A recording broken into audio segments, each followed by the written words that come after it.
O som dos pneus do jato particular tocando a pista de Congonhas foi o marco inicial da minha nova vida, ou pelo menos da vida que o contrato previa. Eu sou Helena, e depois de 5 anos vivendo em Londres, estava voltando para o Brasil para me casar com Arthur Valente, o herdeiro de uma das maiores fortunas do agronegócio do país. Não era um conto de fadas, era um movimento de xadrez. Nossas famílias precisavam dessa união para selar a fusão de duas gigantes. Eu sabia o que me esperava: jantares de gala, sorrisos ensaiados e uma vida sob os holofotes. O que eu não esperava era que o Comitê de Boas-Vindas já estaria armado no saguão do hangar. Assim que cruzei a porta da sala VIP, vi Arthur. Ele era impecável, como uma escultura de mármore, e tão frio quanto. Ao lado dele, agarrada ao seu braço com uma intimidade que ultrapassava qualquer limite de etiqueta, estava Beatriz. Eu a conhecia de fotos. A amiga de infância, diziam as colunas de fofoca. A sombra de Arthur, diziam os funcionários. Mas os olhos dela, que brilharam com um veneno mal disfarçado quando me viram, diziam outra coisa: amante.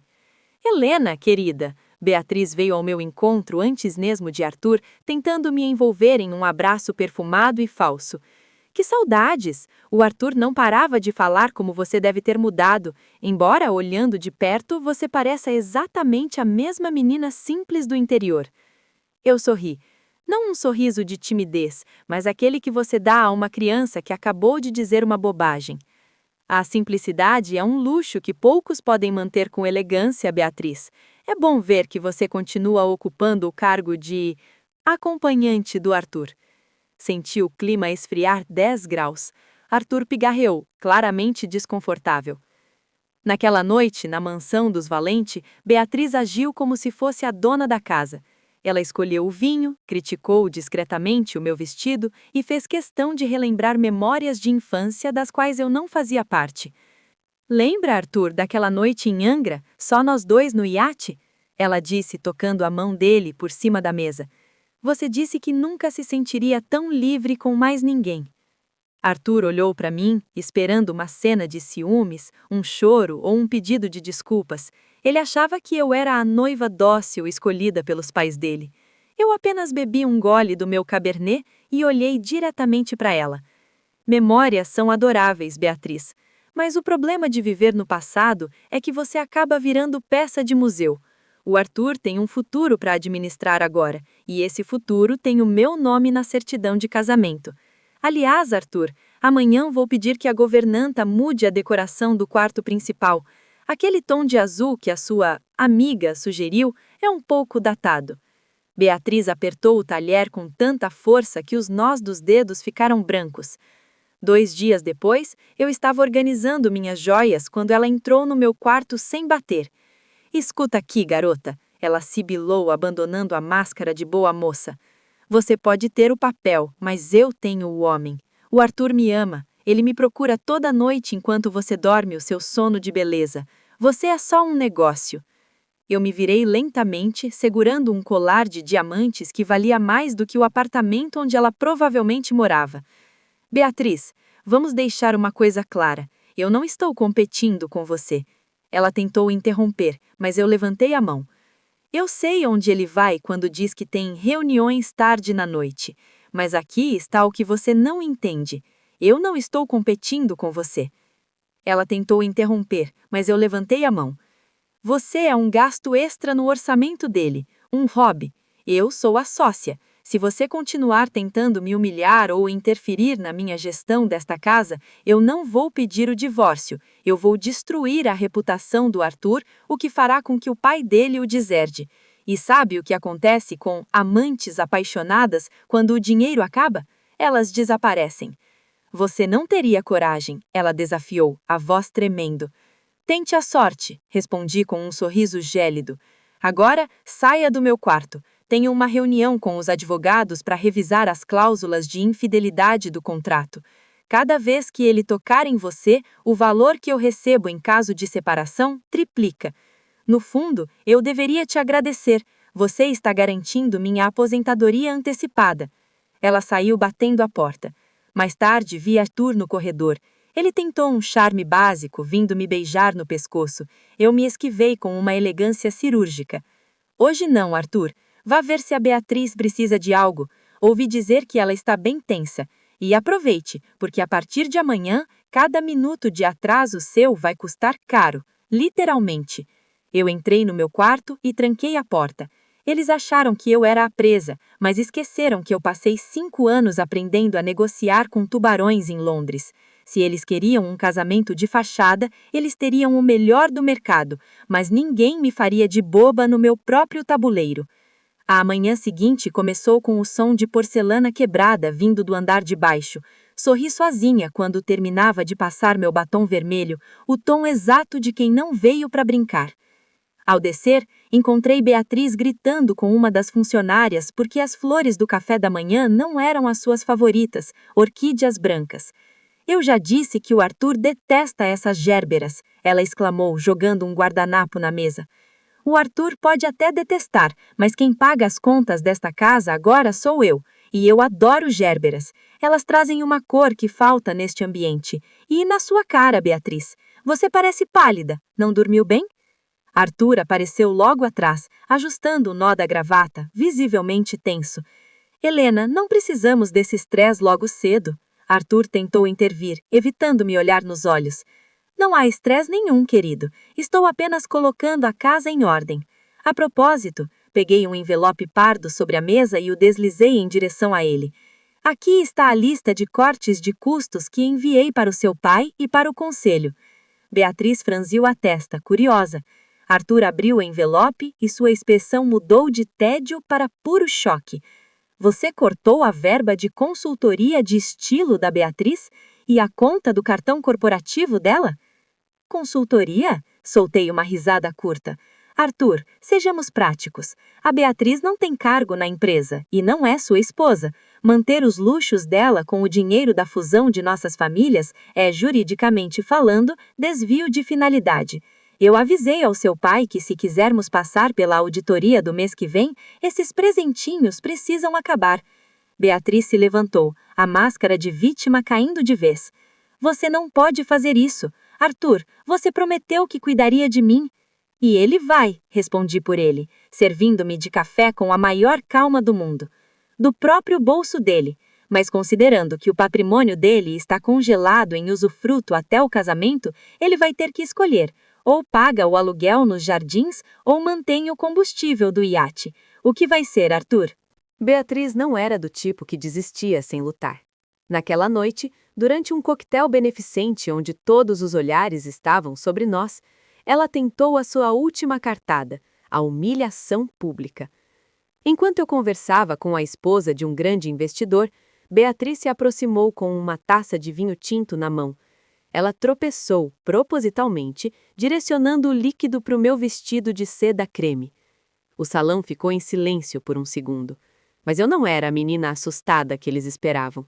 Eu tinha visto o movimento dela pelo reflexo de um espelho de prata segundos antes. Com um movimento rápido, eu não apenas desviei, como segurei o pulso dela com força, fazendo com que o vinho virasse inteiramente sobre o decote do vestido dela. «Oh, Beatriz, que desastrada!» eu disse em um tom alto o suficiente para que a roda de fofocas ouvisse. Eu sei que deve ser difícil equilibrar-se nesses saltos quando se bebe além da conta. Arthur, por favor, chame um motorista para levar sua amiga. É triste ver alguém da família se expondo a esse ridículo em um evento de caridade. Ela estava vermelha, o vinho escorrendo pelo vestido caro, enquanto os convidados cochichavam sobre o seu estado embriagado. Arthur tentou se aproximar dela para ajudar, mas eu segurei o braço dele, apertando com força suficiente para ele sentir o aviso. Se você der um passo em direção a ela agora, Arthur, sussurrei apenas para ele, mantendo o sorriso para os fotógrafos, eu ligo para o seu pai e cancelo o aporte de capital amanhã de manhã. E você sabe que sem esse dinheiro, a Valente Agro quebra em 6 meses. Sorria para a foto. Agora. Ele paralisou, olhou para Beatriz, humilhada e sozinha no centro do salão, e depois olhou para mim. Ele viu pela primeira vez que não tinha casado com uma herdeira passiva. Ele tinha colocado uma estrategista dentro de casa. Ele se virou de costas para Beatriz e posou para a foto ao meu lado. Boa escolha, Arthur, disse eu ajustando a lapela dele. Beatriz, querida, não esqueça de devolver a chave do apartamento amanhã. A fechadura será trocada às 8. Caminhei em direção ao buffet, sentindo o peso do meu anel de noivado. Eu não precisava do amor de Arthur, eu já tinha o controle, e naquele mundo, o controle valia muito mais que qualquer romance de infância. O silêncio de Arthur no carro voltando do evento era música para os meus ouvidos. Ele sabia que eu tinha vencido aquele round, mas eu não queria apenas vencer rounds, eu queria o campeonato inteiro. Você foi cruel, Helena, disse ele finalmente, olhando pela janela do carro. A Beatriz não tem nada. A família dela faliu há anos. Eu sou o único suporte que ela tem. Corrigindo, Arthur, você era o suporte dela. Agora você é um homem casado, ou quase isso. E eu não sou cruel, sou eficiente. Você deveria me agradecer por limpar sua imagem antes que ela virasse um escândalo no Instagram. Eu sabia que precisava de um movimento mais ousado. Se eu continuasse sendo apenas a esposa de negócios, ele sempre buscaria o calor dela. Eu precisava atacar onde ele era mais vulnerável, o ego e a ganância. Na manhã seguinte, não fui à sede da Valente Agro. Em vez disso, marquei um café no lugar mais visível de São Paulo com Gabriel Lovatelli.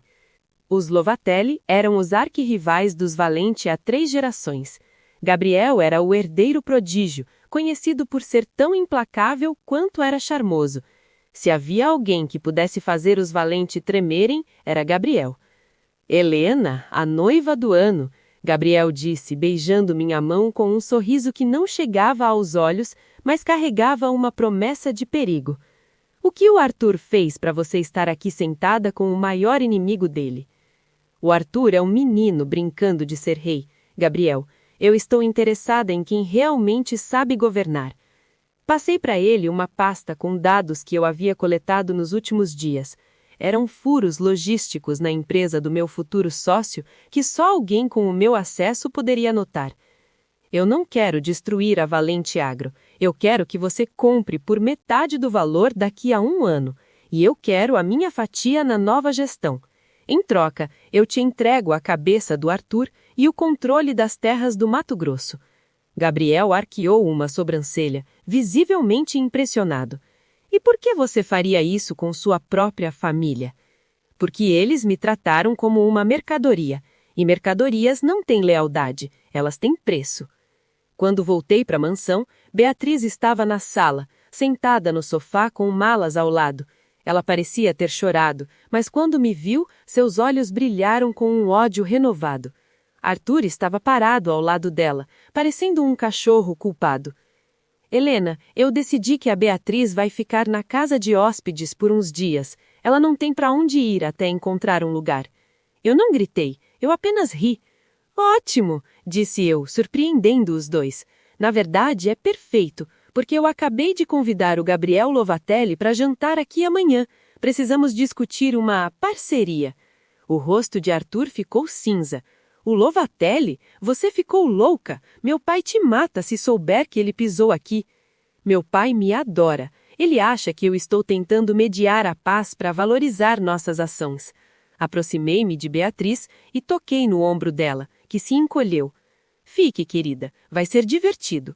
Enquanto eu discuto o futuro de milhões com o mais poderoso desta cidade, você pode servir o vinho. Já que perdeu a mesada, talvez precise de um novo emprego de governanta, não é? Naquela noite, antes de dormir, Arthur entrou no meu quarto. Ele estava confuso. A frieza que eu demonstrava o atraía de uma forma doentia. Ele nunca tinha tido uma mulher que não pudesse controlar ou comprar. O que você está tramando, Helena? Ele perguntou, aproximando-se. Eu me olhei no espelho, tirando meus brincos. Estou garantindo que quando o Império dos Valente cair, eu seja a única pessoa com um paraquedas de ouro. E você, Arthur? Bem, você vai ter que decidir se quer cair com a Beatriz ou se quer tentar me convencer a te levar comigo. Ele tentou me segurar pela cintura, mas eu me esquivei com um sorriso de lado. Não misture as coisas. Eu não sou a Beatriz. Se quiser o meu favor, vai ter que ralar muito mais do que apenas um jantar caro. Amanhã, na frente do Lovatelli, você vai agir como o meu subordinado. Se não, fiz um gesto de tesoura com os dedos. O contrato de casamento vira pó e a sua empresa vai junto. Beatriz, que observava pela fresta da porta, viu o homem que ela amava baixar a cabeça e aceitar minhas condições sem dizer uma palavra. Ela percebeu naquele momento que não estava perdendo apenas o amante, ela estava vendo o seu protetor se tornar o meu capacho. O jantar não era apenas uma reunião de negócios, era o palco da execução do meu plano. Eu queria que Beatriz assistisse à sua própria irrelevância e que Arthur sentisse o chão sumir sob seus pés de herdeiro mimado. Preparei tudo minuciosamente. Usei um vestido preto de corte impecável que gritava autoridade. Quando Gabriel Lovatelli chegou, a tensão na sala era palpável. Arthur estava rígido e Beatriz, estrategicamente posicionada perto do aparador de bebidas, tentava lançar olhares de cumplicidade para Arthur que ele, por puro medo de mim, simplesmente ignorava. A conversa fluiu como um veneno doce. Gabriel era brilhante. Ele entendeu rapidamente que eu não estava ali para negociar migalhas. O setor de logística da Valente Agro é um castelo de cartas, Gabriel. Eu disse, servindo-me de um pouco de risoto enquanto ignorava a presença de Beatriz logo atrás de mim. E você tem essa carta, Helena? Gabriel perguntou, seus olhos fixos nos meus, ignorando completamente Arthur que estava sentado na cabeceira apenas como um figurante. Eu sou o baralho inteiro, respondi, sorrindo. Arthur tentou intervir, a voz trêmula de raiva contida. Helena, chega de falar da nossa empresa como se fosse sua. Beatriz, sirva mais vinho para o nosso convidado.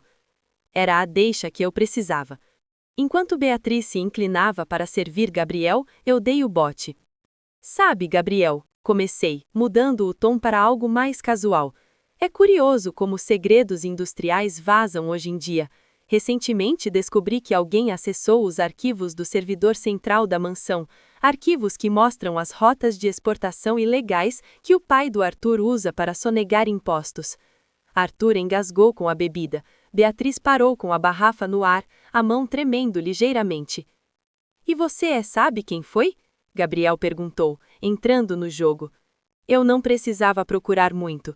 Tirei do meu bolso um pendrive dourado e o coloquei sobre a mesa de cristal. Eu encontrei isso na bolsa da amiga do Arthur. Beatriz, querida, você esqueceu que eu instalei câmeras de segurança de alta definição no escritório logo que cheguei? Beatriz empalideceu a um ponto quase transparente. Isso é mentira. Eu nunca... Arthur, ela está mentindo. Arthur, disse, minha voz agora fria como aço. Você pode verificar o histórico de acesso. Foi feito do tablet que você deu de presente para ela no mês passado. Parece que a amiga do Arthur estava planejando vender a sua família para o maior lance antes mesmo de eu chegar. O jantar não era apenas uma reunião de negócios, era o palco da execução do meu plano. Eu queria que Beatriz assistisse à sua própria irrelevância e que Arthur sentisse o chão sumir sobre seus pés de herdeiro mimado. Preparei tudo minuciosamente. Arthur, tomado pela paranoia e pela necessidade de salvar a sua própria pele perante o pai, levantou-se bruscamente, derrubando a cadeira. Você ia nos trair, Beatriz, depois de tudo que eu te dei? Ele rugiu. Arthur, não. É um plano dela. Ela está com o Lovatelli. Beatriz gritava, desesperada, percebendo que o seu porto seguro estava se transformando em seu capacho. Olhei para Gabriel e pisquei. Ele deu uma risada curta, deliciando-se do espetáculo da autodestruição dos Valente. Arthur, disse, mantendo a calma, você leve-a daqui. Se o seu pai souber que você manteve uma espiã dentro de casa por causa do seu apetite extraconjugal, ele não vai apenas te deserdar, ele vai garantir que você nunca mais consiga emprego nem como frentista.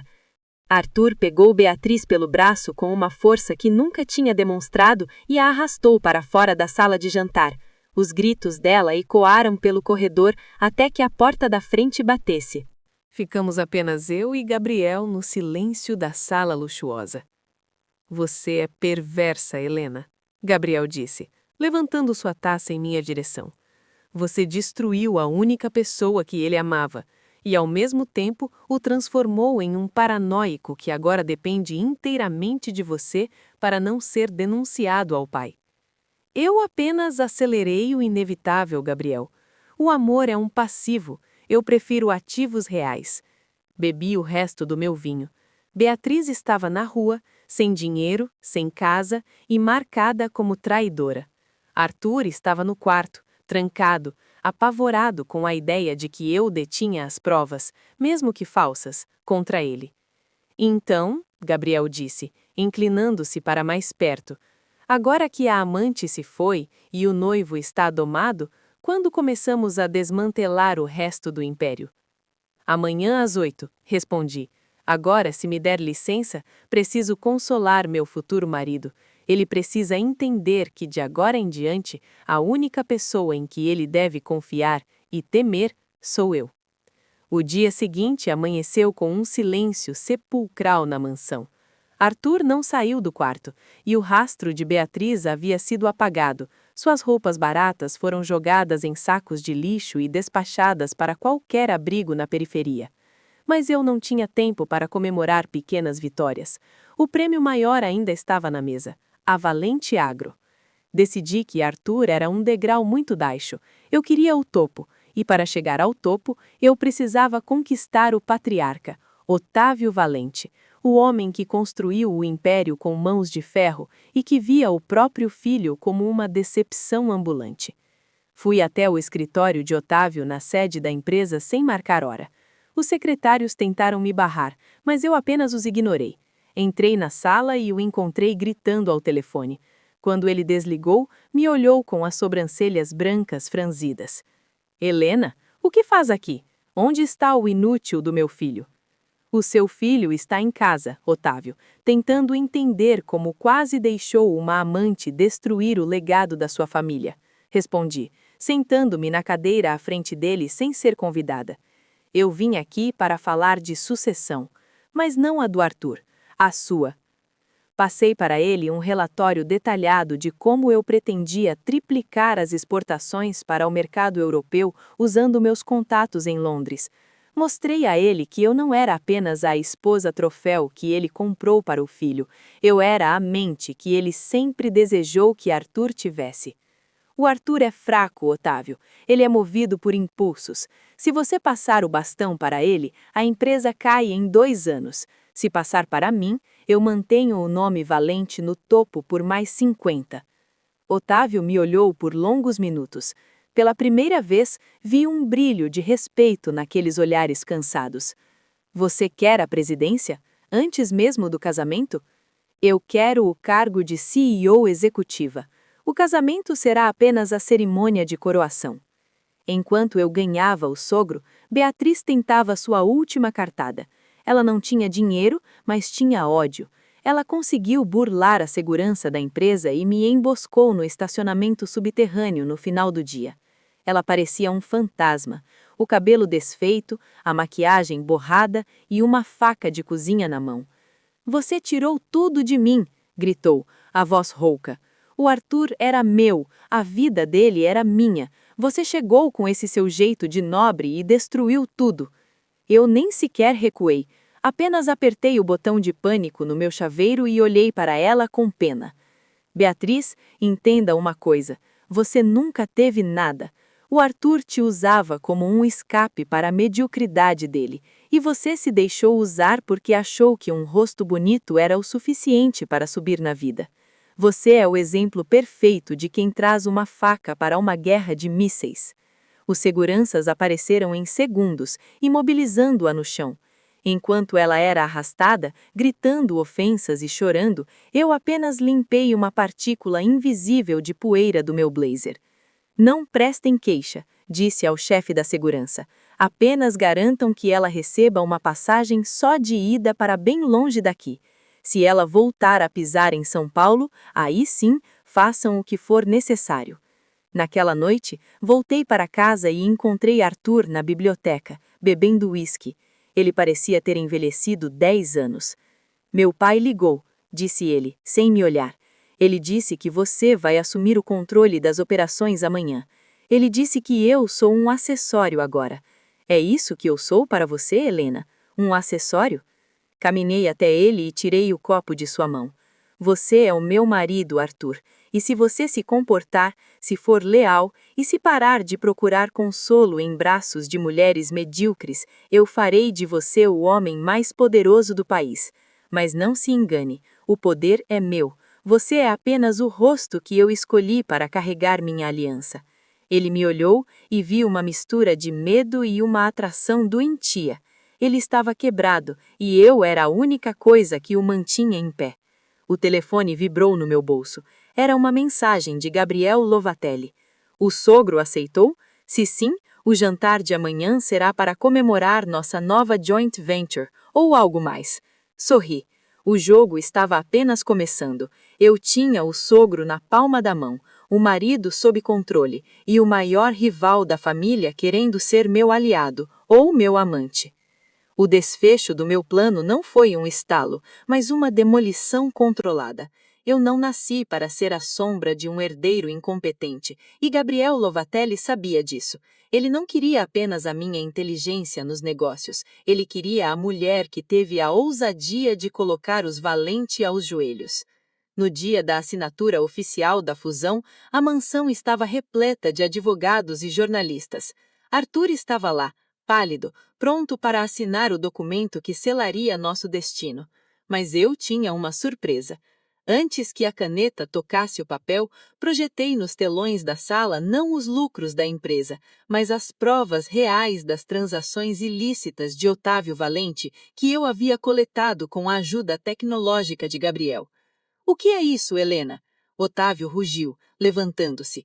Isso é a minha carta de alforria, respondi, calmamente. Arthur, a nossa união acaba aqui. O contrato de pré-nupcial que eu assinei tinha uma cláusula de moralidade e integridade. Com essas provas de corrupção, eu estou me retirando da fusão e levando comigo 40% das ações que ele me transferiu como garantia de Enovado. Arthur desabou na cadeira. Ele percebeu tarde demais que o presente que me deu para garantir que eu não o deixaria, na verdade era a arma que eu usaria para tomar o que era dele. Beatriz, que tentava uma última chantagem enviando fotos antigas dela com Arthur para a imprensa, foi silenciada por uma ordem judicial de restrição e um processo de espionagem industrial que Gabriel e eu montamos. Ela terminou como começou, sem nada, vivendo de favores em uma cidade pequena, esquecida por todos. Arthur, deserdado pelo pai que o culpou por me deixar entrar na família, tornou-se uma figura melancólica nos tabloides, o homem que teve o mundo e o perdeu para a própria noiva. Saí da mansão Valente sem olhar para trás. Na calçada, o Aston Martin preto de Gabriel Lovatelli me esperava. Ele desceu do carro, encostando-se na porta com aquele sorriso de quem finalmente encontrou sua igual. Você destruiu o império deles em tempo recorde, disse ele, abrindo a porta para mim. E agora? Agora, Gabriel, nós construímos o nosso. Nós não nos casamos por obrigação ou contrato familiar. Nosso relacionamento era baseado em algo muito mais sólido e perigoso, ambição mútua. Juntos, fundimos a Lovatelli com os destroços da Valente Agro, criando um monopólio que ninguém ousava questionar. Meses depois, em uma cobertura em Mônaco, olhei para o anel de esmeralda no meu dedo, um presente de Gabriel, não por compromisso, mas por uma vitória em uma negociação recente.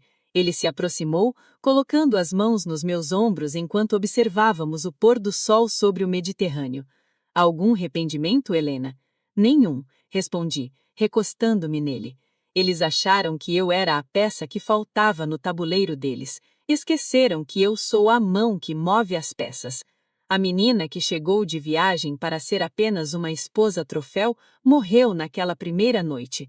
No lugar dela, nasceu a rainha de um império que não aceitava traições, apenas resultados. E ao lado de Gabriel, descobri que o amor até pode ser um passivo, mas a cumplicidade absoluta é o maior ativo que alguém pode possuir.